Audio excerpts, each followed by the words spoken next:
If we leave Rafah, if we leave the Philadelphi Corridor, there won't be any pressure. We won't get the hostages. Gaza is implanted in this tiny country. Israel controlled this border.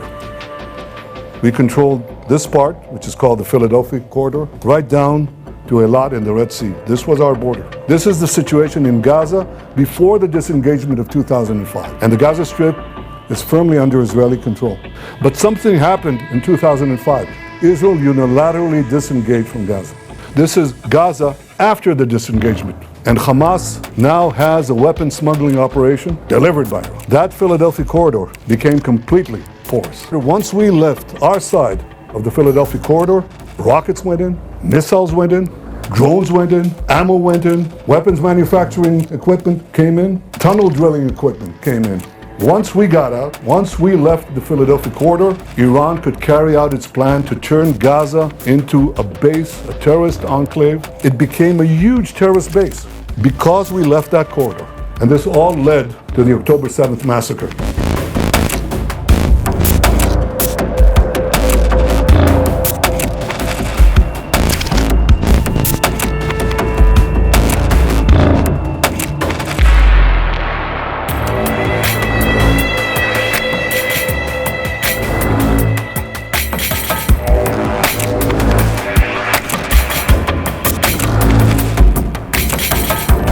Israel is experiencing days of horror, sorrow, and rage. Yesterday I visited in Ashkelon the family of one of the hostages murdered in cold blood. A day earlier I spoke to several of the families of these murdered hostages. I said to them that I'm sorry. I apologize that we didn't get them out. We worked so hard to get them. We were close, but we didn't. And they changed the torment. We also lost brave policemen and brave soldiers who are fighting in the Gaza front, and I embraced their families as well. On October 7th, we experienced the worst savagery in this century. Last week, when these savages murdered 6 of our hostages in cold blood, they riddled them with bullets, then they shot each of them in the head, some of them several times. And these are the savages, these are the terrorists that Iran implanted next to our border, as elsewhere. And we're committed to defeating them. I want to talk to you today about some of the things that we must do to achieve that goal, including the questions of the Philadelphia Corridor. But before I do that, I want to give your readers and viewers some context, because often you see maps of Israel, you think it's a Goliath. Well, I'd like to give you first an overview of where Israel is. This is the Middle East, and this is the entire Arab world, and this is Israel. It's one of the world's tiniest countries. I give it the thumb test. This is a big one, so you need a bigger thumb. But it's a tiny country. It's one of the tiniest countries on the planet. It's, I think, 1/10 of 1% of the territory of the Arab world. Maybe I'm wrong, maybe it's 2/10 of 1%. It goes from the river is right here, that's the Jordan River, to the sea, the Mediterranean Sea. So when Hamas is talking about liberating Palestine from the river to the sea, basically what they're saying is destroy Israel. And the entire width of this is probably around the width of the Washington Beltway. It's all together, it's its widest point, about 50 miles, right here. Tiny. And here's Gaza there. This is the red thing that you see here. That's Gaza. Now I want to zoom in. When I zoom in, remember how tiny this is. Remember the distances here. Now take a look. Here it is enlarged. This is Israel. This is the Mediterranean Sea. The Jordan River is right here. This is Egypt and the Sinai Desert. Now look at Gaza. Where is Gaza? Gaza is implanted in this tiny country, 30 miles from Tel Aviv, 40 miles from our capital, Jerusalem, 30 miles from Beersheba. These are 3 of Israel's largest cities. Gaza is within spitting distance to them. Israel, up to the disengagement agreement of 2005, Israel controlled this border under an agreement with Egypt after the Camp David peace accords. We controlled this part, which is called the Philadelphi Corridor. We'll talk about that in a minute. Right down to Eilat in the Red Sea. This was our border. And while there was, I would say, a minimal amount of terrorism, we didn't really face a big problem. Let's zoom in on that a bit more. Here's Gaza Strip enlarged.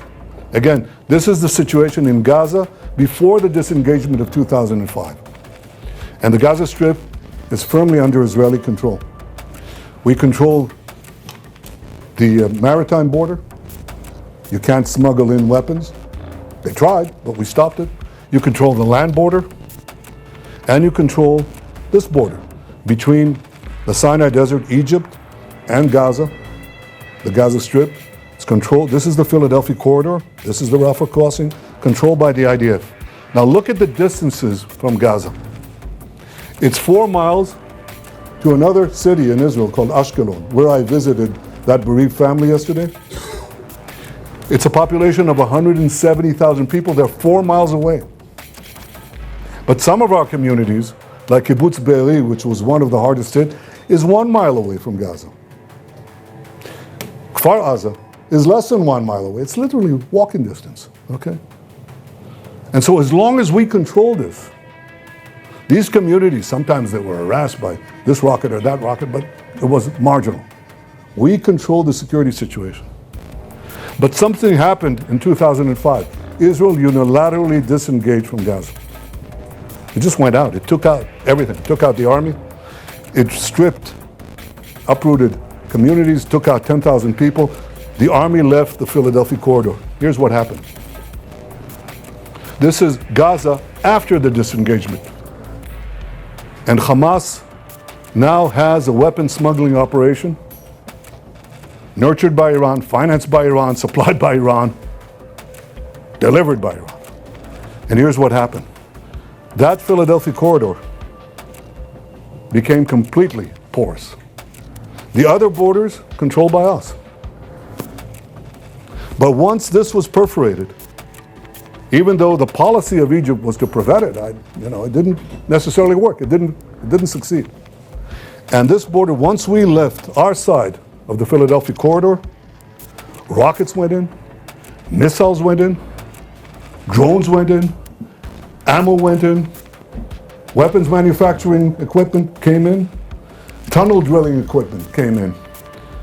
Once we got out, once we left the Philadelphia Corridor, Iran could carry out its plan to turn Gaza into a base, a terrorist enclave that would endanger not only the communities around it, but would endanger Tel Aviv, Jerusalem, Beersheba, the entire country of Israel. It became a huge terrorist base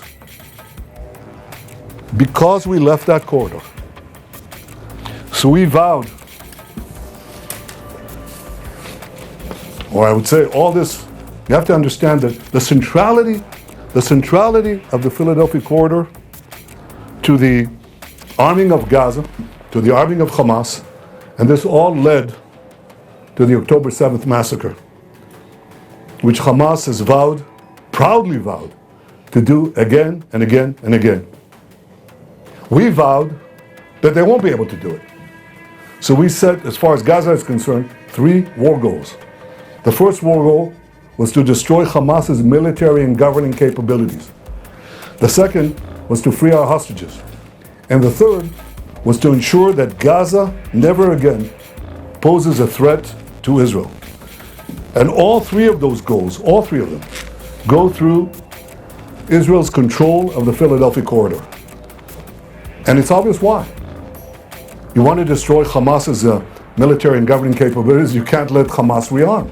It's obvious. So you have to control the corridor. You can't let them have, by the way, it's not only to prevent them from terrorizing us, attacking us, it's also to prevent Hamas or any other terrorist organization from terrorizing the people of Gaza.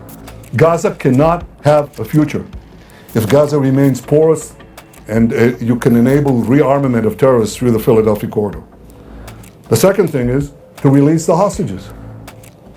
First of all, you can't prevent, if you leave this corridor, you can't prevent Hamas from not only not smuggling weapons in, you can't prevent them from not smuggling terrorists, hostages out.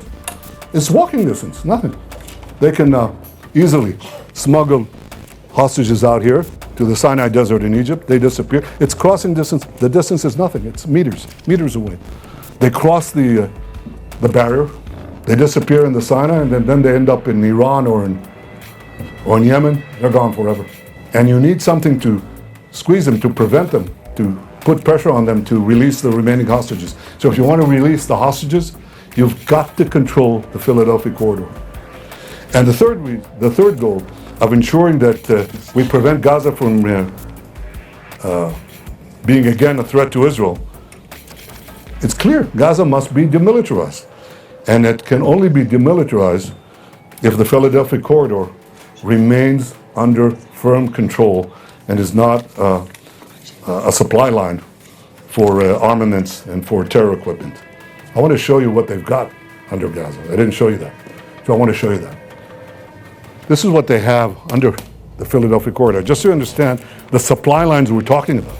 This is one of the tunnels there. Look at the engineering, look at the investment here, look at what they've got. We've got dozens of such tunnels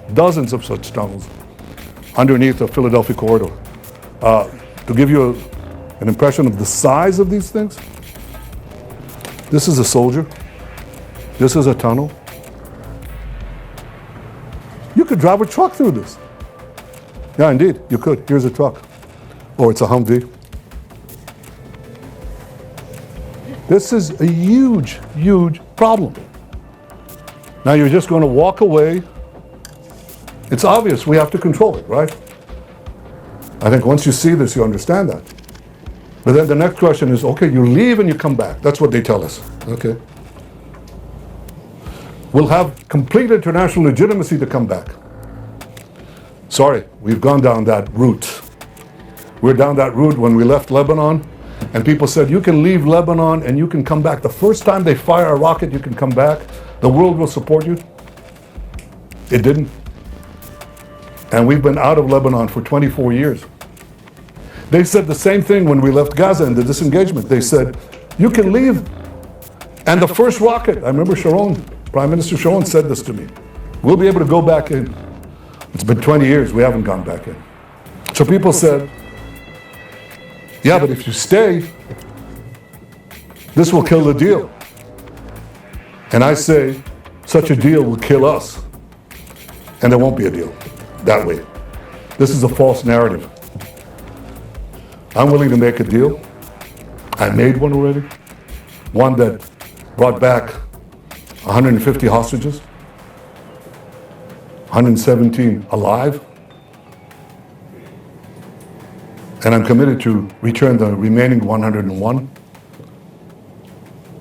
I'll do everything I can to get them in. But leaving Philadelphia does not advance the release of the hostages, because the deal cannot be advanced. They'll give you a minor part, if they give anything. Keep the rest. Go and argue. You know when they started giving us hostages?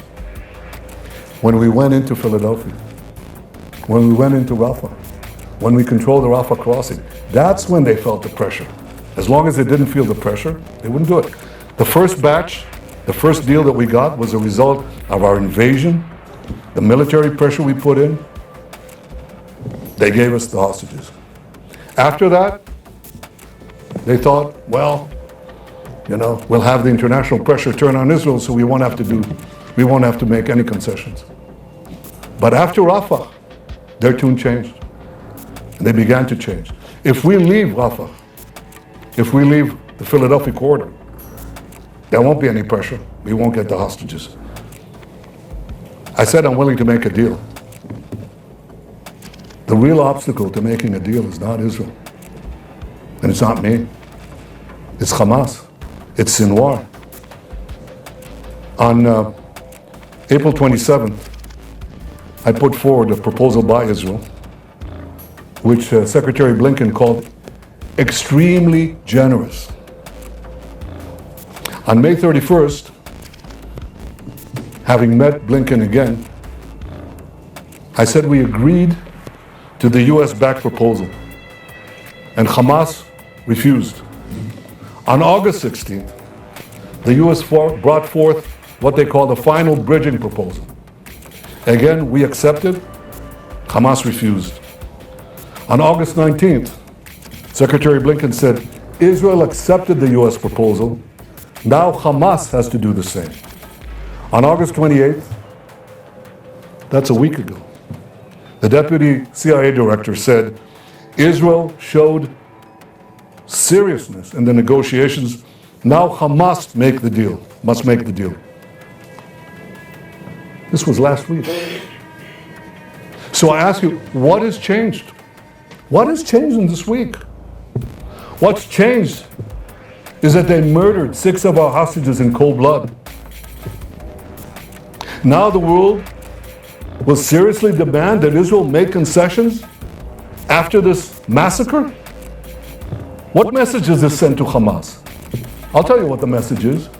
Murder more hostages, you'll get more concessions. That's not only illogical, it's not only immoral, it's downright insane. So it's not going to happen. We have red lines. Before the murder, they haven't changed. We'll hold to them. But we also have had flexibility. And I'll tell you one thing, Hamas will pay for this. That you can be assured. We'll make sure that we extract them, that price from them. But we are firm on our red lines, including the Philadelphi Corridor, for the reasons I described here. I'm flexible where I can be. I'm firm when I have to be. I think there is the possibility of getting this deal if we stick to this strategy. I said before, we got 150 hostages out because we combined a firm stance with military pressure. And I said that Hamas, after that, relied on international pressure, but it had weakened. And then we went into Rafah and the Philadelphia Corridor, so it got strengthened. And they were beginning to balk. A condition that they said they'd never accept, a red line, is that we must commit to getting out of Gaza and enabling Hamas basically to take over Gaza again. End the war, get out, let them retake Gaza. That's obviously something we couldn't do. They said there'll never be a deal. Well, they started caving in there after we took the Philadelphia Corridor. And then they started backing off. You know why they waited? Why they started backing off? Because they waited for Iran to start a general war with Israel. That didn't happen. So then they waited for Hezbollah to start a general war with Israel. That didn't happen either. So now they resort to the final tactic. They're going to sow discord and create international pressure, again using the hostages, even after the murder. And this is something that's not new because they started this a year ago. You should see this. I mean, this is their tactic. This is Hamas orders for psychological warfare found in Hamas underground command post on January 29th. That's right after the beginning of the war, 2024. And this is the original document in Arabic. Our soldiers found it. And here's what it says. Push photos and videos of hostages. Put it out in the media. Because that creates enormous psychological pressure. Who's not affected by it? Any human being seeing these souls, these girls, these people, young people from those dungeons, you're affected by it. Second, increase psychological pressure on defense ministry. Third, continue blaming Netanyahu. And fourth, claim ground operation will not release hostages. That's Hamas's, that's not only their talking points, it's their strategy. And their idea is this will sow internal discord and increase international pressure on Israel. That's what they hope to achieve. And they think this will happen. Well, it won't happen. I can tell you why it won't happen. I'll tell you why they'll fail. Because overwhelmingly, the people of Israel are united. They understand everything that I said here.